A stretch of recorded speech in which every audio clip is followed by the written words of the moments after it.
Oke, assalamualaikum warahmatullahi wabarakatuh. Selamat datang di channel YouTube Dosen Luar Biasa. Apa yang luar biasa? Saya juga nggak tahu, karena di sini saya hanya dosen Anda. Nah, nggak usah dipikir. Ya itu garing sekali ya openingnya. Oke, lanjut. Nah, baiklah, pada video ini saya akan membahas mengenai metode penelitian.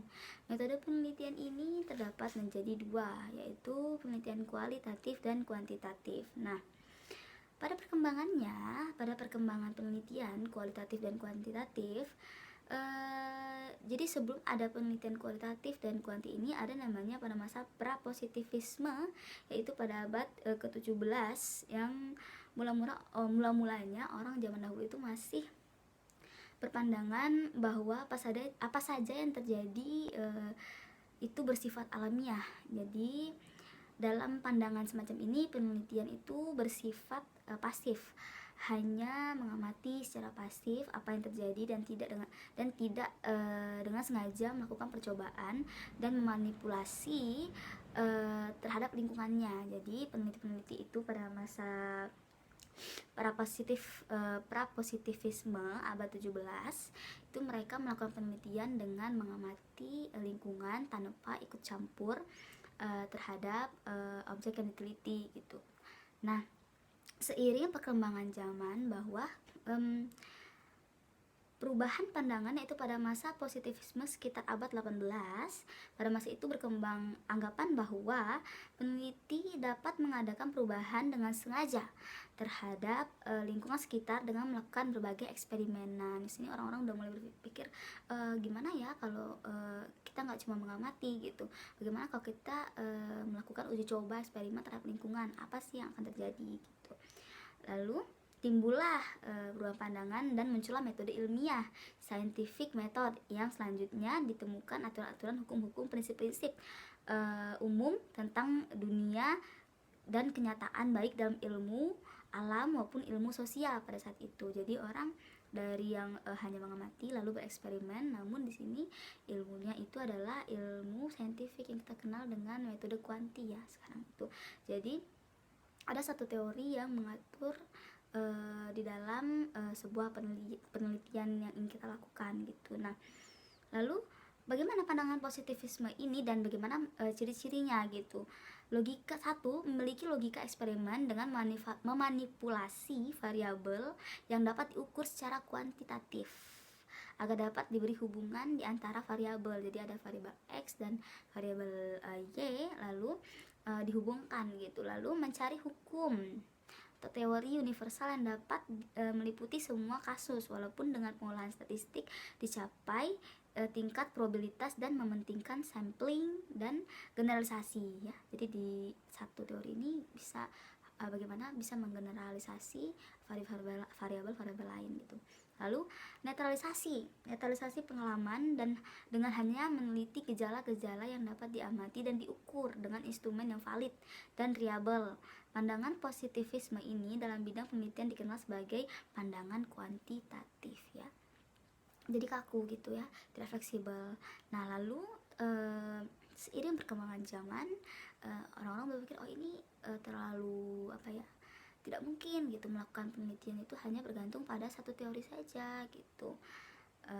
Lalu timbullah pandangan bahwa yang kompleks, lalu pandangan bahwa sehingga penelitian itu tidak dapat diikat gitu hanya oleh satu teori tertentu katanya gitu. Pada dasarnya teori itu harus bersifat open-ended, lalu non-dogmatik. Nah, gerakan yang mengkritik pendekatan positivisme ini disebut dengan post-positivisme.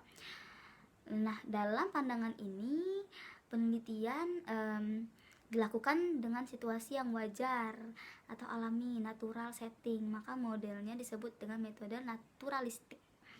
Nah, lalu karena pengumpulan datanya bersifat kualitatif, maka penelitian sering disebut juga dengan kualitatif design. Nah, yang pada hakikatnya mengamati orang dalam lingkungan hidupnya, berinteraksi dengan mereka dan memahami dunia sekitarnya. Jadi di sini peneliti mulai terjun langsung ke lapangan, melihat dan bercampur dengan objek penelitiannya gitu.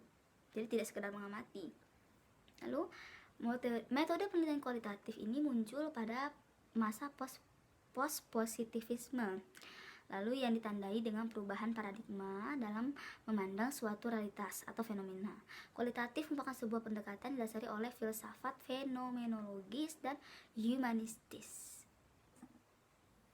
Oke, pada umumnya istilah penelitian naturalistik tadi digunakan dalam bidang sosiologi, etnografi, digunakan juga untuk penelitian yang bidang antropologi, lalu studi kasus, digunakan dalam penelitian bidang psikologi, dan kritik seni digunakan juga untuk penelitian bidang humaniora gitu.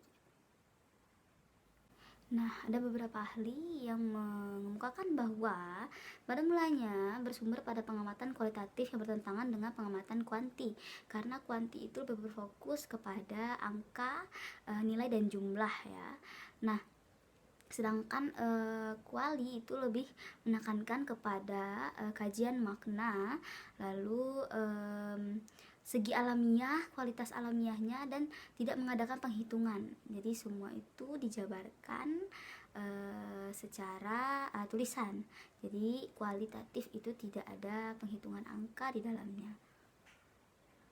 Nah, para peneliti kualitatif menekankan sifat realita yang terbangun secara sosial, serta hubungan erat antara peneliti dengan subjek yang diteliti, dan tekanan situasi yang membentuk penelitian tersebut gitu. Jadi emang real time seperti apa situasi dan lingkungan yang ada di tempat kita meneliti gitu. Di dalam penelitian kualitatif dituntut kepekaan terhadap teori atau landasan-landasan teori oleh peneliti ya. Jadi kalau kita ingin mengambil penelitian dengan basicnya kualitatif, kita sebagai peneliti harus memiliki landasan-landasan teori yang kuat gitu. Untuk mendukung penelitian kita harus punya bacaan-bacaan dan kajian-kajian yang kuat gitu. Apakah benar nantinya di lapangan teori yang kita pegang ini bisa bermanfaat dengan masalah yang akan kita teliti seperti itu.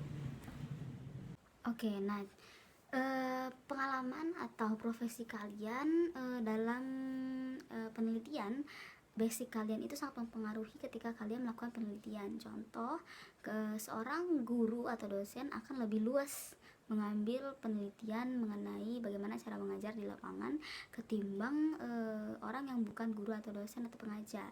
Karena apa? Karena seorang guru, dosen atau pengajar, mereka sudah punya pengalaman basic atau wawasan tentang bagaimana mengajar itu yang baik dan benar, lalu bagaimana teori-teori mengajar, lalu apakah sudah tepat atau tidak teori tersebut di lapangan. Jadi mereka akan lebih cepat mengambil data dibanding orang yang tidak memiliki basic mengajar gitu. Jadi penting sekali pengalaman kalian di lapangan dengan kasus yang akan kalian ambil tentang penelitian kalian. Jadi saran saya, ketika kalian mengambil langkah untuk meneliti sesuatu masalah, baiknya kalian sudah punya pengalaman atau wawasan tentang masalah yang akan kalian ambil. Ketika kalian ingin studi kasus tentang sebuah metode pembelajaran, berarti kalian sudah punya basic atau kalian pernah paling tidak mengajar di sebuah lembaga gitu. Agar apa? Kalian tahu bagaimana cara mengajar yang baik dan benar, dan bagaimana kalian bisa lebih luas dalam mempraktekkan metode pembelajaran yang akan kalian apply di sekolah tersebut agar tercipta hasil penelitian yang kalian inginkan gitu. Atau lebih simpelnya lagi, ketika kalian mau mengambil materi tentang kedisiplinan ya seperti itu, atau karakteristik anak, atau norma-norma, itu kalian paling tidak sebelum kalian terjun ke lapangan, kalian sudah membaca landasan-landasan teori apa sih, seperti apa batasan tentang karakteristik anak, lalu seperti apa batasan disiplin, seperti apa batasan-batasan yang ada dalam norma-norma gitu, dalam adat istiadat. Nah misal seperti itu. Atau kalian ingin membahas tentang studi kasusnya agama atau ayat-ayat gitu misalnya ya, kan harus tahu dulu basicnya atau landasan teorinya dulu. Jadi ketika di lapangan kalian sudah bisa memilih, oh ini benar, seperti ini teorinya, dan ini salah. Jadi kan tinggal mengembangkan lagi penelitian kalian dan tidak gamang gitu. Jadi menurut saya kalian harus observasi dulu ke lapangan ya, dengan pengalaman kalian, agar nanti tidak kesulitan saat mengambil data. Nah, setelah kalian mencocokkan teori kalian dengan situasi di lapangan, observasi, kalian bisa kembali cross check tentang teori-teori yang relevan lagi, seperti penelitian-penelitian sebelumnya. Bagaimana penelitian sebelumnya yang mendekati dengan masalah kalian itu dituangkan. Lalu setelah kalian kembali lagi melihat teori-teori yang relevan, kalian bisa mengkaji lagi melalui orang-orang yang ahli di bidangnya gitu. Misalnya kalau tadi tentang kedisiplinan, karakter anak, itu kalian bisa cari orang-orang yang lebih paham lagi tentang teori tersebut. Atau tentang kalian mengkaji tentang ayat-ayat, itu kalian harus kembali lagi ke orang atau yang lebih paham tentang teori tersebut gitu. Nah, di sini ada perbedaan wilayah dari penelitian kuanti dan kuali ya. Nah, penelitian kuanti itu wilayahnya lebih luas, sedangkan penelitian kualitatif itu wilayahnya lebih sempit.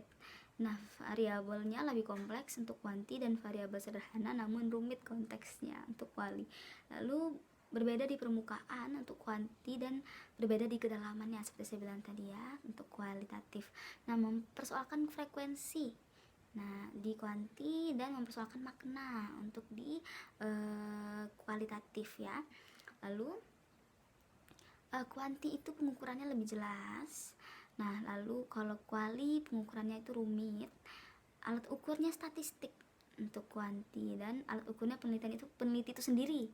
Nah, untuk kualitatif ya. Lalu peneliti sebagai perekam data dengan alat. Nah, kalau kualitatif peneliti sebagai perekam data dengan atau tanpa alat. Nah, itu perbedaan kuanti dan kuali. Nanti ada penelitian lebih sulit lagi, itu menggabungkan kedua penelitian ini, penelitian kuali dan penelitian kuanti. Nah, itu salah satunya metodenya adalah R&D. Nah, saya akan membahas sedikit ya.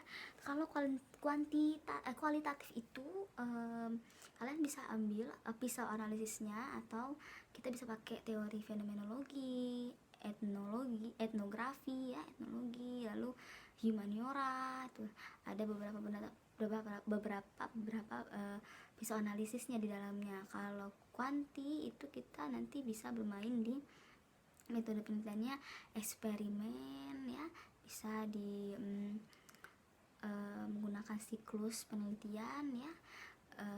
Kalau untuk kita mengajar itu ada siklusnya, penelitian lapangan, PTK, atau nanti ada pisau analis. Kalau kuanti itu ada pisau analisisnya itu dalam hitung-hitungnya ada MANOVA, MAGNOVA. Nah, itu kita pakai hitung-hitungan seperti itu. Tapi kalau untuk kualitatif kita menggunakannya itu yang disebutnya fenomenologi, etnografi, terus ada lagi nanti humaniora, humanistik, ada beberapa macam lagi pisau analisisnya gitu. Bisa nanti saya akan berikan kalian jurnalnya untuk kalian baca. Nah, setelah kalian mengetahui perbedaan kuanti dan kuali, kalian akan mulai untuk masuk dalam memilah dan memilih judul. Nah, menentukan nih permasalahan apa yang akan saya angkat. Nah, sebelum kalian menentukan, merumuskan masalah seperti itu, kalian harus tahu dulu apa itu variabel yang ada di dalam penelitian kalian. Nah, itu ada variabel yang terikat dan tidak terikat. Nah, di situ ya. Nah, biasanya variabel ini kalau untuk kualitatif sesuatu yang tidak bisa diukur dengan angka, seperti keindahan ya, seperti norma, itu lebih kepada konsep. Nah, kalau untuk kuantitatif itu variabelnya biasanya yang baku ya, yang bisa kalian hitung gitu, yang bisa diangkakan gitu. Jenis variabel sendiri itu ada variabel bebas, independen, dan variabel independen, variabel yang terikat. Nah, Variabel bebas disebut juga variabel independen. Penelitian sosial selalu melibatkan hubungan antara dua atau lebih variabel. Dalam hubungan antara variabel bebas adalah variabel yang mempengaruhi variabel yang terkait. Jadi variabel X biasanya mempengaruhi variabel Y gitu. Misalnya, untuk mengidentifikasi mana variabel bebas dan variabel terikat, kita langsung saja menyimak contohnya ya. Nah, penelitian tentang pengaruh jumlah anak dan tingkat kebahagiaan rumah tangga. Jumlah anak di sini adalah variabel bebas. Nah, sedangkan variabel terikatnya adalah tingkat kebahagiaan rumah tangga. Jadi, jumlah anak itu mempengaruhi tingkat kebahagiaan di rumah tangga. Seperti itu contohnya. Contoh lainnya adalah jumlah tugas sekolah itu mempengaruhi tingkat stres siswa. Jadi tugas sekolah ini mempengaruhi tingkat stres pada siswa. Jadi variabel tugas sekolah ini adalah variabel bebas yang mempengaruhi tingkat stres. Stres adalah variabel terikatnya, seperti itu ya. Nah, setelah kalian bisa menentukan variabel, tadi kalian sudah mengerti perbedaan metode penelitian kuanti dan kuali. Lalu kalian sudah saya beritahu juga bahwa untuk menentukan judul tadi kalian harus tahu apa itu variabel yang ada dalam sebuah judul penelitian, variabel independen dan dependen, variabel bebas dan terikat, serta contohnya. Setelah kalian tahu contoh tersebut, kalian akan melangkah lagi ke apa nih gitu, alat-alat yang harus saya gunakan untuk mengambil data di lapangan ya. Kalau kualitatif itu kalian bisa mengambil data dengan wawancara, lalu langsung ke narasumber, lalu ke lingkungan sekitar. Nah, lalu kalian bisa lebih banyak mengambil teori-teori dari perpustakaan ya. Jadi kalian harus banyak membaca, mengambil landasan-landasan teori. Lalu setelah itu dokumentasi itu penting sekali, video, kalau bisa pendukung-pendukung yang lain seperti kalau ada buku-buku yang terdahulu yang mungkin tidak ada muatan ulangnya atau cetak ulangnya. Nah, itu misalnya buku-buku ini memang sudah teori paten sekali gitu. Nah, itu penting sekali. Lalu kalau untuk yang kuanti itu kalian harus membuat kuesioner ya, lalu kalian harus membuat kisi-kisi pertanyaan. Itu dua-duanya juga sama, kisi-kisi pertanyaan, dokumentasi juga. Lalu kalian harus siapkan rumus apa yang mau kalian gunakan ketika kalau kalian kuanti, itu nanti diolah datanya seperti apa. Sama sebenarnya, dua-duanya menggunakan dokumentasi, dua-duanya juga menggunakan wawancara, dua-duanya juga menggunakan kuesioner. Tapi di sini perbedaan kuesionernya, kalau misalnya kualitatif itu kuesionernya itu berupa pertanyaan-pertanyaan ya, pernyataan-pernyataan, pertanyaan-pertanyaan yang dilemparkan ke narasumber. Sedangkan kalau kuanti itu dia berupa soal-soal atau nanti kuesionernya itu diberi nilai, diberi poin nanti untuk mendapatkan angka-angka yang diinginkan gitu. Nah, nanti perbedaannya lagi itu nanti di landasan teorinya.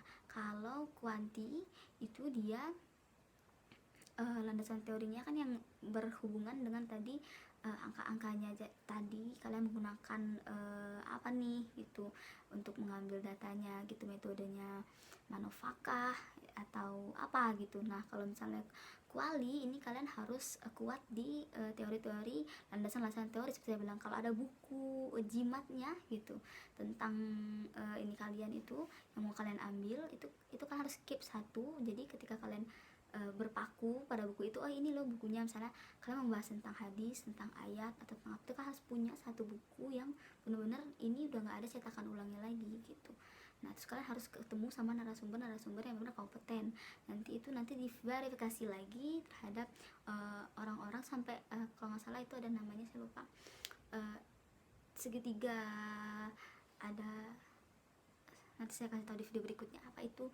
Jadi dia harus, kalian setelah kalian mengambil teori, kalian pergi ke narasumber ahli, kalian akan verifikasi lagi ke orang yang lebih ahli lagi gitu, secara yang lebih, misalnya ini umurnya sekian ya, dia sesepuh di sana gitu, lalu kalian akan setelah dapat dari sesepuh ini karena ke orang yang lebih secara profesor gitu, untuk memverifikasi data kalian ini lagi gitu.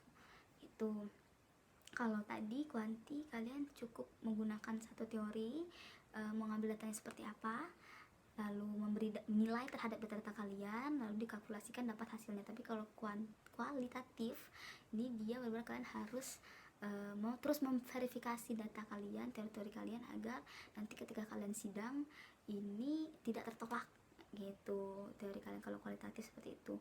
Kalau kuantitatif itu data kalian harus benar-benar hanya diterima, HO diterima atau ditolak, terus jelas, dan datanya harus valid, jangan sampai miss. Walaupun 0,1 pun data kalian harus kembali ke atas gitu. Itu perbedaannya, sama-sama sulit gitu. Tapi kalau kalian benar-benar niat untuk penelitian itu insya Allah bisa gitu. Nah, bagaimana sih tips and tricksnya gitu untuk nanti kalian memilah dan memilih judul, lalu merumuskan masalahnya seperti apa, lalu tujuannya, lalu bagaimana cara membuat bab 1, 2, bab 3. Nah, setelah video ini saya akan memberikan materi tentang tips and tricks bagaimana memilih variabel untuk penelitian di lapangan. Oke, sekian video dari saya. Sampai berjumpa di video selanjutnya. Semoga video saya ini memberi manfaat kepada kalian, dan semoga perkuliahan ini dapat memberikan inspirasi bagi teman-teman sekalian yang akan mengambil skripsi ke depannya. Terima kasih.